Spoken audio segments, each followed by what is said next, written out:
Welcome back to another episode of our Toyota LandCruiser 80 series build.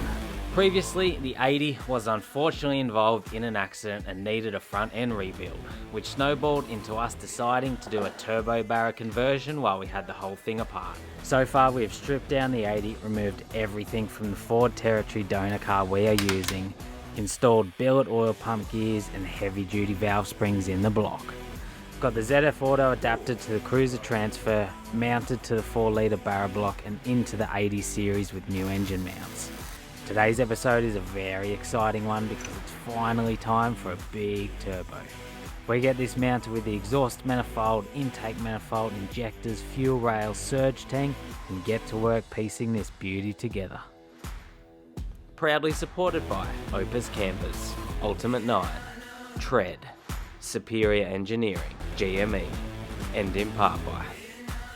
And then we'll jump over the table here where Berto's got it all nicely laid out, some of the gear that's going in here today. So what do we got, mate? So we've got a 6-boost exhaust manifold, we've got a Gen 3 Pulsar GDX 3584 turbo, external wastegate, we've got Raceworks injectors, we've got a Raceworks fuel pressure regulator, Raceworks gauges.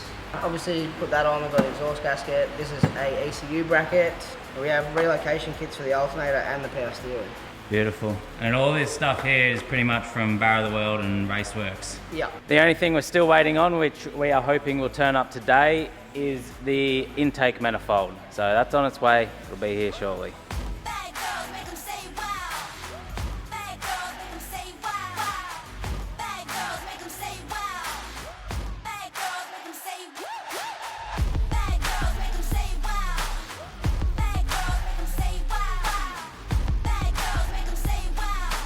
We got all the good gear lined up. What's the plan, mate? Where we start, an intake or exhaust manifold? Exhaust manifold. I'm gonna get some of this old silicone off. We've got a nice new multi-layer steel gasket.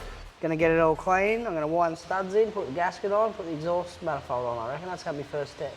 Would you look at that, eh? Some of them say that was a bought one. Clean. Bought brand new. Yeah.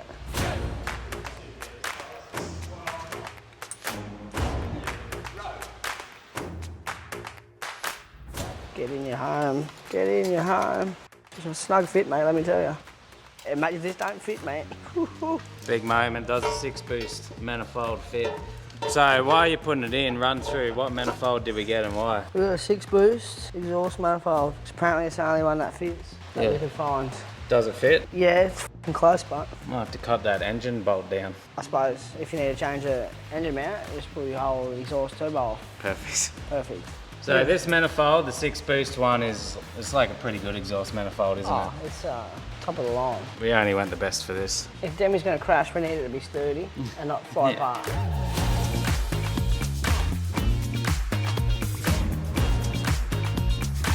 The exhaust manifold's on there now. I'm about to go mock this up. I'm going to put this on, see how it sits, see what we need to do for oil lines, dump pipe, all that sort of good stuff. This is a big exciting moment, mate. Turbo. This is a milestone. Are you hyped or what? This is a Pulsar Gen 3 3584 V-band in, V-band out, 106 rear housing. And why do we go this one? We went the slightly bigger one than stock because it's got an auto behind it. Autos are good that when you change gears you don't lose boost, so you can get away with running a slightly bigger turbo. How much power is this turbo spec'd up to? This one was about 650, 700 if you really want. Yeah. If you really want. Yeah, if we need to. With this block, to start with this whole build, we're going to go for about the 300 horsepower mark. That's how we're starting things off. But we figured we'd get a bigger turbo and stuff that maybe later down the track can turn the boost and power up if we get a built block in this at some point. We're future-proofing it. For if we want to say hit 500-600 horsepower in this thing one day, then it'll be ready to go. We just turn it up, blow the block up, put a new built block in, and then everything else is ready to handle it. Because it's a V-band, that's why we got a V-band. We can rotate the turbo and manoeuvre it around a bit to make it fit where we need it to fit. You want the exhaust straight in the rock cover? Boom. you want it over here a bit? So then the dump pipe comes down? Boom. Oh. This bit here is what we make the exhaust off. So on the back of this, it goes on, the clamp goes on, and then you just weld your pipe to it. So that'll be the start of your dump pipe. Dump pipe down into 3-inch exhaust. 4-inch dump pipe. This is you're in the big leagues now.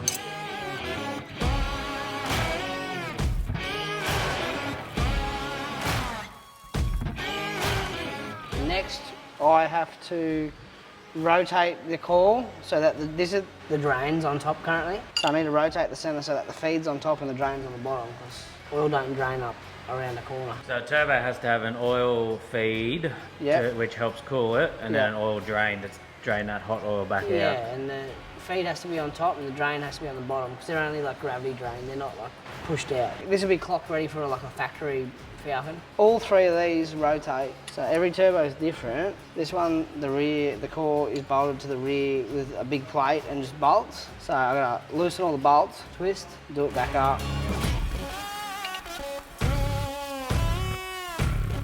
After looking at it further, while the exhaust manifold did fit and clear, we thought it was a little bit close.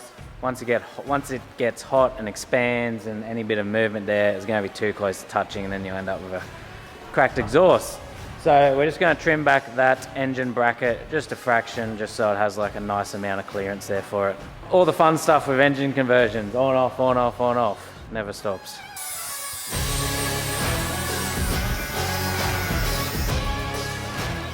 Just had to quickly respray that engine mount bracket, because obviously we ground it down a little. While that's drying, before we put the exhaust manifold and turbo back on, we're going to do the power steering and alternator relocation kit. It's from LCS 4x4. So the whole point of this relocation kit is normally the alternator is down low, and on a four-wheel drive, you don't want your alternator down low, it's going to get full of mud and water. So what it does is puts the alternator up here, where the power steering normally is, and then the power steering comes down here, which it's a much better setup, because everyone knows these Falcon power steerings, they leak, and then they leak into the alternator, and then your alternator's no good. So it's 2 birds, 1 stone. You can have a look at the alternator, you see how it's covered in oil? Yeah. That would have been from the power steering. Yeah, okay. We'll get started. This is only one piece of the bracket.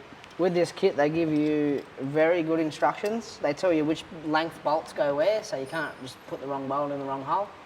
So it's pretty straightforward. And it's from LCS 4x4, but I'm pretty sure you can just get through Barra the World. Yeah, through Barra the World.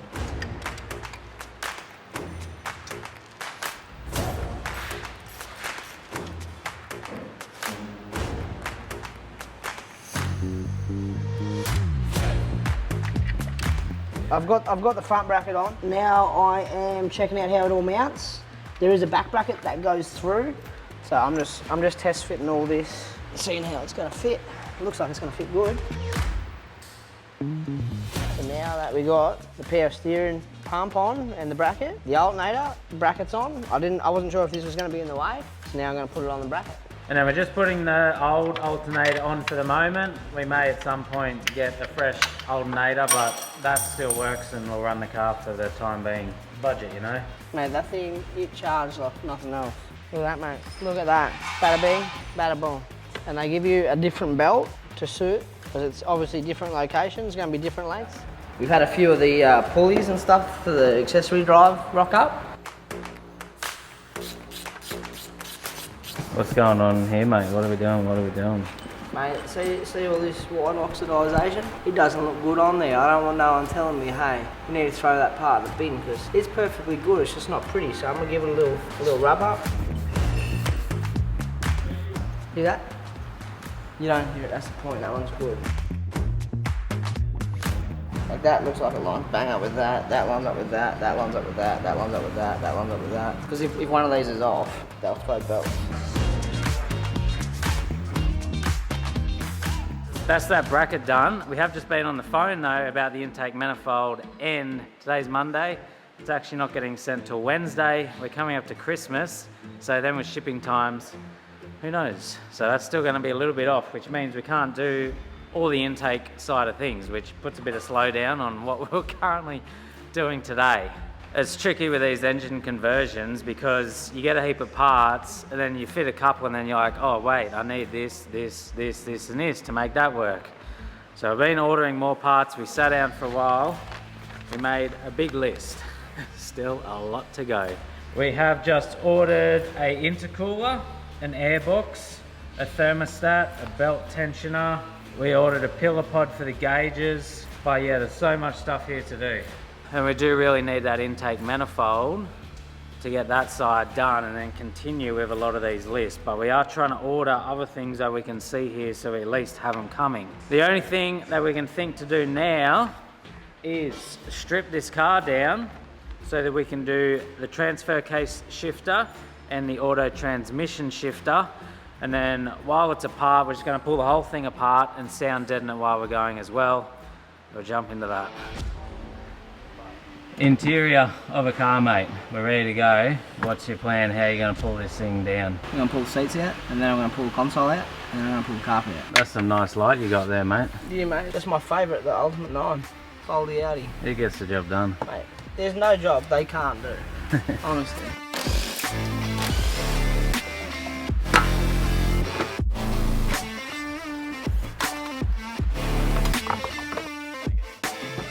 Is that a coupon? 19.97. That's a coupon for popcorn and a drink. Wow. Not in Port, it's somewhere else, but 19.97. There's a bit of history of the 80. So what, $6 and you get a drink and popcorn, yeah, okay. Mate, the cinemas these days, that'll be like $46. That'd be one small fucking ice cube. Mate, if that was from our local cinema, you'd just bloody take it there right now. Are you still offering this deal?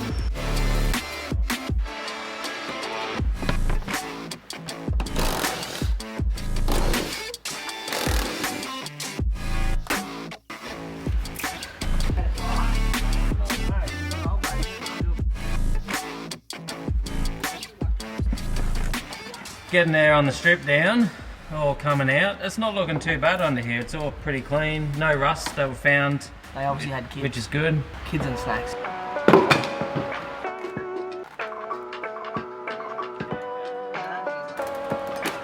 Back is out now too. Whole thing stripped. Time to clean it.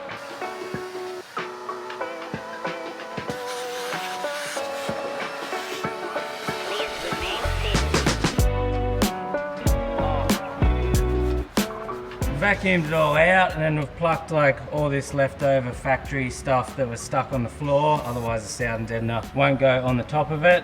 This is like another factory sound deadening layer, so we're just going to leave that on, but we're just making our way through scrubbing all the surfaces back to nice and clean. Excuse you? What? I'm not ready. You're on camera now. I'm not ready for this. Demi's turned up. Felix is here. Felix, you're on YouTube. Zeph's here, behind the fan. Jasper's here too. So we've put him to work. Get cleaning.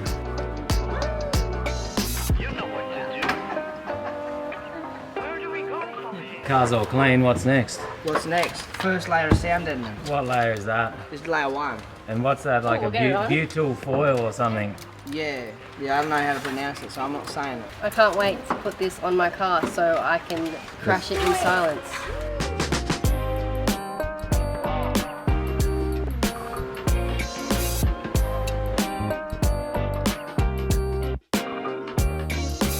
How'd you go, mate? Yeah, it's looking good. It's sound deadened up.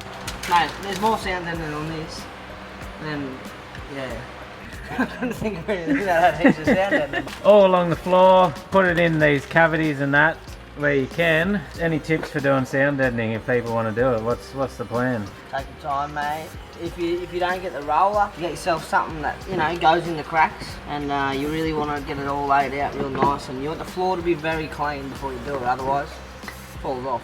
Doors, we're going to do another day, Yep. because it's going to take too long, and we can reassemble this whole car, and then the doors can just come apart separately another time. Yeah. But before we put it back together, we're going to do some more layering of a different type. With sound deadening, there is multiple layers you can do. That's the bottom layer, like 3 layers people do to get the best results. But I was a bit stingy on this. I didn't want to spend all the money to get the full 3 layers for the whole car, because it's going to be like nearly $1,000 or something. So I've just done that bottom one. But we do have one of the thicker foam layers as a second one. We're not going to do the whole car in that, but we're just going to do the front section where we sit the most. It'll help get rid of that noise and heat and vibration from the floor. So I'll put this second layer on, and that'll be good for the moment. The 80 wasn't that noisy in the first place. If it was a very noisy car, you'd definitely probably consider doing the whole thing in this second layer and then maybe a third layer on top as well. But a car that's not too bad to begin with. This will give us that extra bit we need and make it beautiful in there. Now we can start repiecing the car back together.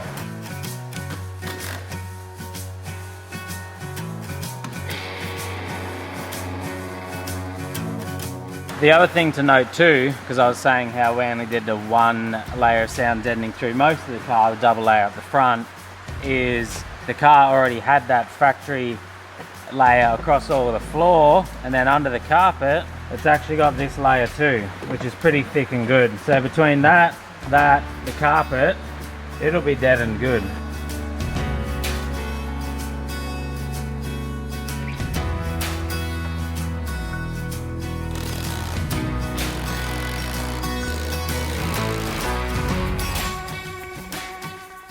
We're back, mate. We're back. How long's it been? Oh, we stopped working on this probably mid-December, and we're nearly, early mid-Feb. Mid-Feb. So we've been off for a little bit.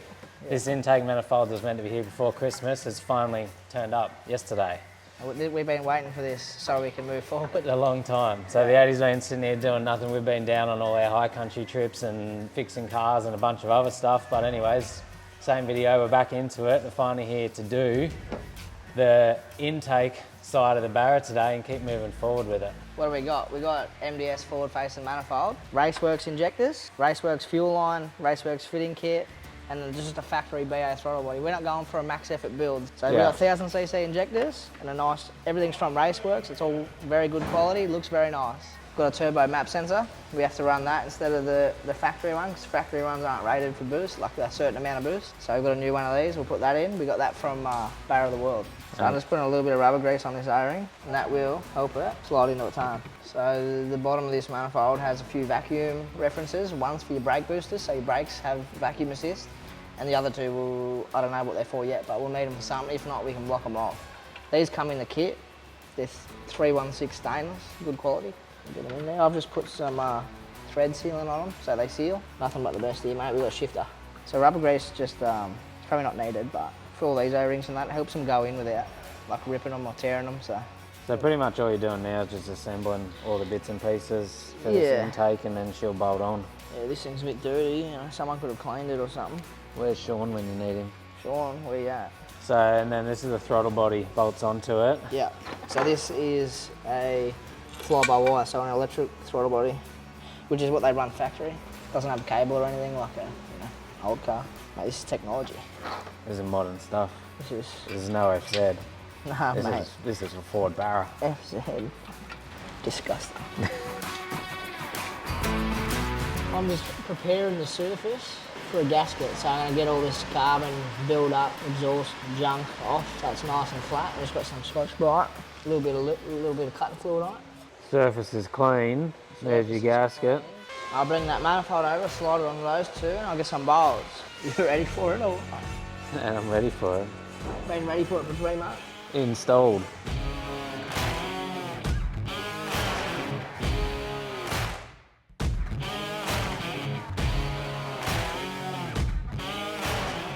Intake's on now. Time for figuring out how the injectors go in with the rail. So I'm just putting a little bit of rubber grease on all the O-rings so they slide in nice. So these are Bosch 1000cc. So they're Raceworks, but they're a Bosch style 1000cc injector. So what's 1000cc mean? How much they flow. Factory, I'm pretty sure factory Barras are 380cc. Turbo ones are probably a bit more. I don't know the specs on them. But yeah, 1000cc is probably like a good, I don't know, they might do 600 horsepower. Yeah. I'm not sure. They could be more, could be less, but like they're a decent size. So I think really big injectors are like a 2200-ish cc. 1000cc's are like decent, make plenty of power. And with the 1000, we just got recommended that by... We asked the tuner what's the ideal little setup he wants. He said 1000s will be good. When we're doing the turbo intake, injectors, all that stuff, we have checked with the guy who's going to be tuning all of this once it's done, which is always a good thing to do. Check with your tuner, you know, what turbo they like, what injectors they like, all that sort of stuff. So then it keeps everyone happy and they sort of know what will work best with what they can do. I pulled the fuel rail back off. It has a whole bunch of ports that you need to figure out where's going to work best for you in your car when you run your fuel lines, whether it's at the back of the manifold or the front of the manifold or whatnot. So they supply all these fittings in the fuel rail kit. I'm just going to put some in where I think it might work, and then I'll put it in the car and we'll figure out what we're going to do. And you're probably thinking, hey, you've already got a shifter on the bench, why don't you just do them up with the shifter, right? Because they're soft like alloy and they're anodised, so they have a special tool for it, so then you don't scratch it so bad. When you're doing fancy Instagram builds, you don't want to be scratching up all your shiny stuff. You know, I'm thinking this might be fitting in, this might be fitting out. So big feed in, little feed out, and then I'll just cap the 2 other ones. So there's obviously multiple, so you can run it however you want. It's not just a simple whack it in, this is Berto's engineering to try and work out how it's all done. I'm pretty sure this, I'm gonna go sit that up there and see how close or not close it is. It's not gonna go that way. Oh goodness, goodness, goodness. So that'll bolt to that, and then that'll bolt down.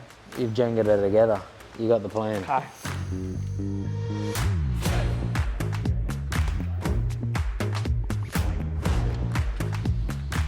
Intake manifold, injectors, fuel rail, They're finally on. throttle body. Intake side of things on there. So we got exhaust side, intake side. We got a little bit of an engine and parts coming together. What's next? What's next? What's next? What's next? We got a new inner guards over there, so might pull all the bits and pieces off the old ones, put them on the new ones, and then get our new inner guards on. So the deal with the guards here is we have new ones, well, second-hand ones that we bought. We got them pretty cheap and got them resprayed, and it was easier than patching up the old ones, which got bent, damaged, cracked in the crash and all busted up. So now we just got to move all the things over, strut over, bolts over, all your little clips and latches over. Clips and brackets and bits and sods and... Mate, whose good idea was this? What, get new bolts? Yeah. That was mine. I thought of it. Was it? I don't know. It's mine, mate. Probably yours. It was mine. And them new bolts actually look pretty good, if I don't say so myself. It's a shame that we didn't use new bolts on the rest of the car, but you know what I mean. Mate, where's the rest of the bolts on this thing? That's it. Mate, what are you keeping that for? Mate, I've been telling you to get rid of this thing for bloody months. I'm sick of listening to you yap. You said, no, we need it, we need it, we need it. Anyway, I don't want to hear f***ing complaining about it, alright? That's all. Did you know the stress this has caused me? I'll f***ing cause you some stress if you want to keep f***ing yapping. That's all I'm going to say. Got to change over stuff for the new rad support now as well. Old rad support got bent up in the crash. Once again, easier to replace and repaint rather than fix the old one. We don't fix nothing around here. And then we're making a big pile of stuff for the tip there. Here, we're going to muck around a bit more, do a tip run, and then we'll probably finish up a bit early to Savo. Todd's coming tomorrow, and the boys will be back into it. Rightio, so another day, we're going to build a surge tank so we can see how much room we need under the car. I've got Todd here to do some fabrication work.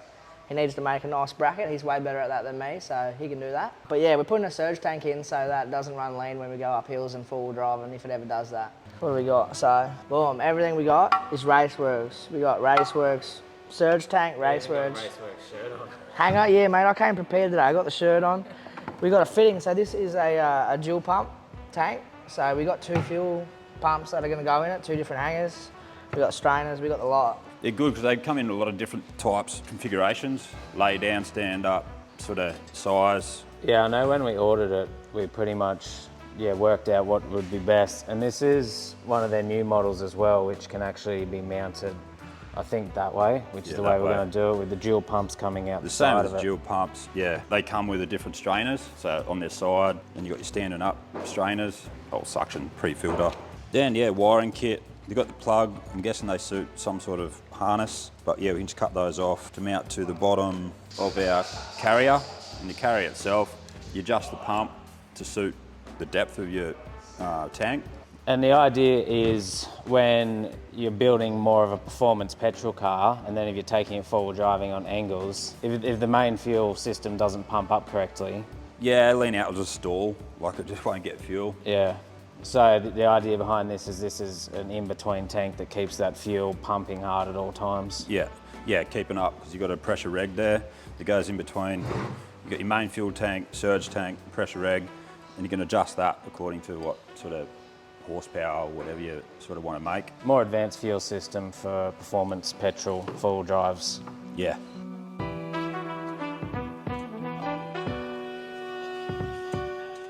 Just having a look to see how they run. Precision. So they sit in there.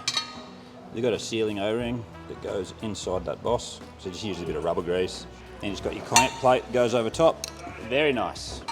So what's the go with the 2 pumps is just volume, eh? Yeah, volume, and if also one they said if one fails? fails, you've got another one pumping, whereas if you only have one pump, then your fuel system's dead.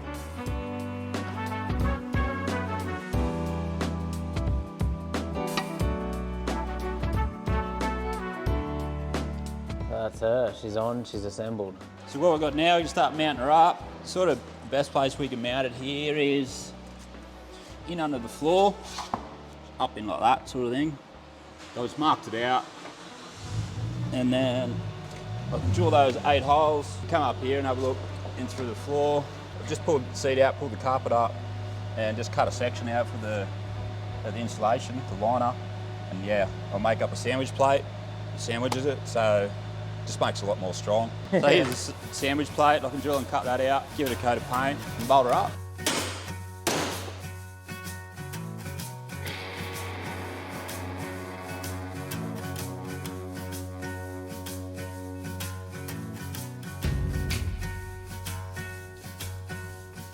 While Todd's waiting for that bracket to dry so he can get that surge tank mounted, he's going to drill the sump for, is it for the turbo drain? Yeah. Yeah, so we need, the turbos, this is oil and water cooled turbo. So we'll need water in, water out, oil out.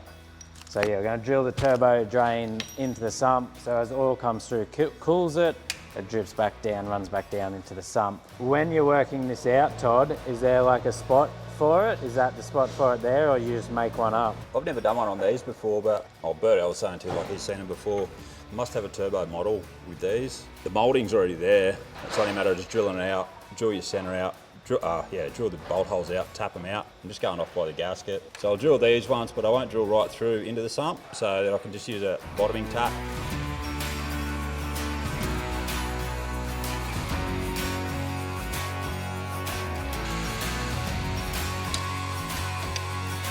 Pull it out, clean it, get some more grease. Stop metal shavings from going in when I drill it. Because really you should pull the sump off and drill it. So you put grease on there and then the metal shavings stick to the grease and then they don't go in. A lot of people drill sumps and they put grease on it and it's fine. Everyone I've done. Like people don't just pull sumps off for the fun of it when you don't need to.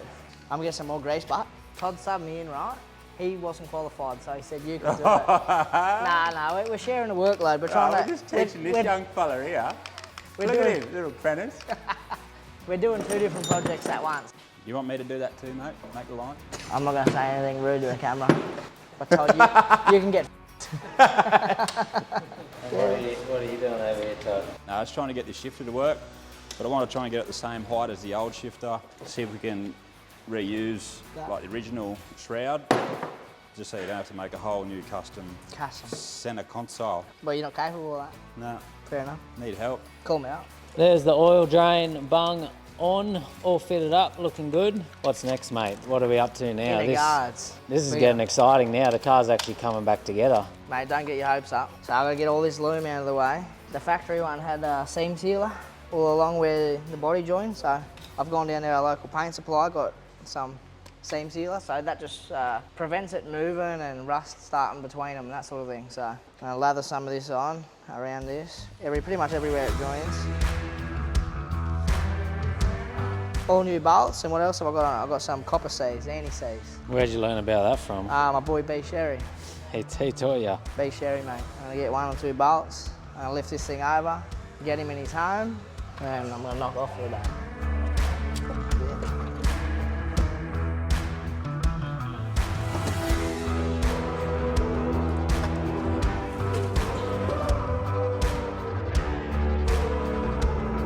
While Berto's been doing those inner guards and putting all wiring loom back and stuff, Todd's been inside the car sorting out all this shifter stuff. So we're using the Ford Territory shifter, which makes it a lot easier to wire up. And you still got the Tiptronic side of it. So I'm just trying to make that work so we can use original glove box, centre console and gear sticks around. So I should be able to get that done, keeping the height right, like as the same as the original one. Our low range stick will be pretty much in the same spot. I might just have to give a bit of a tweak to get it to sit where it needs to be. So to make both these fit, what did you have to do? Did you just have to cut up and expand bracketry and stuff? No, not really. I just used the original tunnel plate, and I had the old one sitting here, done a few measurements where the T-bar sat, and then it was just only a matter of cutting out to make this one suit, modify this one a little bit, cut like a little bit of plastic tags and that sort of thing off, and then sit it in there so it still bolts up originally. Just a lot of fiddly, time-consuming work that has to get done with these engine conversions. Yeah, that's it. I reckon we'll finish up that episode there today. Todd's gone home. He's taken all that gear stick surround center console stuff with him. He's going to play around with that a little bit more at home. He has got the surge tank all mounted up under there, so that's all ready to go. It's obviously just going to have to be plumbed up in the future with all your fittings and your fuel lines, but at least it's there ready to go. And then I've got a heap of stuff laid out here, which we're going to get into now, but that's going to be in the next episode. So we're going to continue piecing the whole front end of this car together as much as we can.